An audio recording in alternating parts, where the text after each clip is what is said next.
दोस्तों नमस्कार, मैं हूं आपके सामने अजय गुप्ता और आप देख रहे हैं मेरा यूट्यूब चैनल। आप लोग के सहयोग से मेरा जो यूट्यूब का लिंक है द फूलपुर शो, वो 25,000 से ज़्यादा सब्सक्राइबर हुए हैं। तो मुझे बहुत बड़ी खुशी की बात है, इसलिए मैं आपके सामने आज आया हूं और एक ताज़ा न्यूज़ लेकर आया हूं। जो पुलिस भर्ती परीक्षा हुई, जो पदों की संख्या 60,244 थी, जो 17 और 18 फरवरी को हुई, काफ़ी मुस्तैदी के साथ पुलिस ने हर ज़िले में मुस्तैद थी। यहाँ तक कि जब परीक्षा होनी थी पुलिस भर्ती की, उसके पहले से जो ज़िले के ज़िलाधिकारी, डिस्ट्रिक्ट मजिस्ट्रेट जिसे कहते हैं हम, तो इन लोगों ने एक बैठक की। बैठक में तमाम मुस्तैदियाँ का निर्देशित किया गया बड़े अधिकारियों की तरफ से कि अगर जिन केंद्रों पे पुलिस भर्ती की परीक्षा होगी, वहाँ पर कोई किसी तरह की दिक्कत ना हो और ना ही वहाँ पर नकल कराई जाए, यानी कि नकल विहीन परीक्षा करानी थी। लेकिन उसके बावजूद भी पेपर लीक हो गया। आखिर पेपर लीक करने वाले कौन थे? ये बहुत बड़ा खुलासा हुआ, जिसमें कई ऐसे पुलिसकर्मी शामिल थे, कई ऐसे मुन्ना भाइयों का गैंग शामिल था, कई ऐसे मुन्ना भाई पकड़े भी गए और उन पर कार्रवाई हुई, जेल भी भेजे गए। लेकिन पेपर होने के बाद जब हर जिले में जो छात्र थे, जो पुलिस की परीक्षा में शामिल थे, उनका प्रदर्शन हर जिले में चला। चाहे वो प्रयागराज की बात किया जाए, चाहे वो लखनऊ की बात किया जाए, चाहे हर जिले की बात किया जाए। लेकिन इनकी मांग को सरकार ने सुना और पेपर का जो हुआ था उसको पूरी तरह से रद्द कर दिया गया और ये भी आदेश दिया गया कि 6 महीने के भीतर ही ये परीक्षा कराई जाएगी। यानी कि फॉर्म सेम आप लोग का वही रहेगा, आपको दोबारा फॉर्म नहीं भरना है।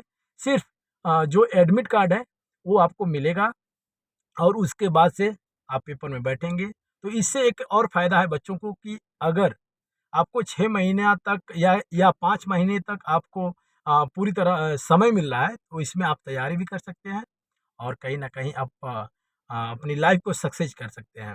साथ ही ये भी आपको बता दूँ कि 60,000 पदों की भर्ती थी और बच्चों ने फ़ॉर्म भरा करीबन 50 लाख के आसपास। यानी कि ये कई अरबों में गया। ये पैसा जो सरकार के खाते में कई अरबों में गया।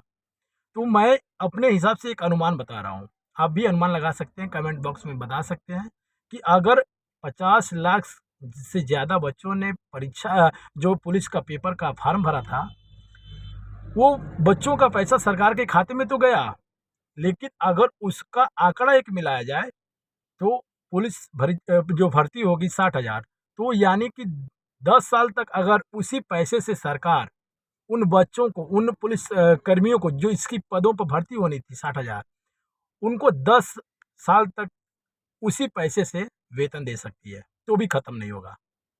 साथ ही ये भी आपको बता दूँ कि बच्चों को समय तो मिला, लेकिन बच्चों का कहीं न कहीं समय बर्बाद हुआ और इस समय बर्बाद करने वाले जो मुन्ना भाइयों का गैंग था, उन पर योगी की कठोर कार्रवाई की जा रही है। यहाँ तक कि एसटीएफ ने हर मामले में जाँच किया और एसटीएफ ने इस बात का खुलासा किया कि पेपर लीक हुआ और जब 17 फरवरी था, तो 17 फरवरी से पहले यानी कि ये रात को करीबन 16 तारीख को ही 24 घंटा पहले मालूम पड़ा कि पेपर लीक हो गया और उस पेपर लीक के आधार पर ही बच्चों ने कहीं न कहीं वहाँ पर पेपर दिए और कई लोगों को नागवार दिखा और कई लोग इस माहौल को बिगाड़ने में लगे। तो सरकार का कहीं न कहीं जो निर्देश था उसको पुलिस ने फ़ॉलो किया, लेकिन उसके बावजूद भी मुन्ना भाइयों का गैंग नहीं पकड़ा गया और पेपर लीक हुआ। पेपर लीक होने के बाद प्रदर्शन किए बच्चे और उसके बाद रद्द कर दिया गया। अब सामने चुनाव है, लोकसभा का चुनाव होना है।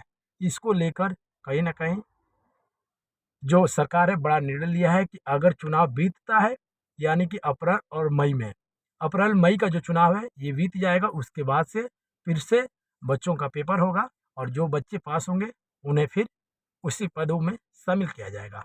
दोस्तों मेरा वीडियो कैसा लगा? आगे कमेंट बॉक्स में ज़रूर बताइएगा। धन्यवाद।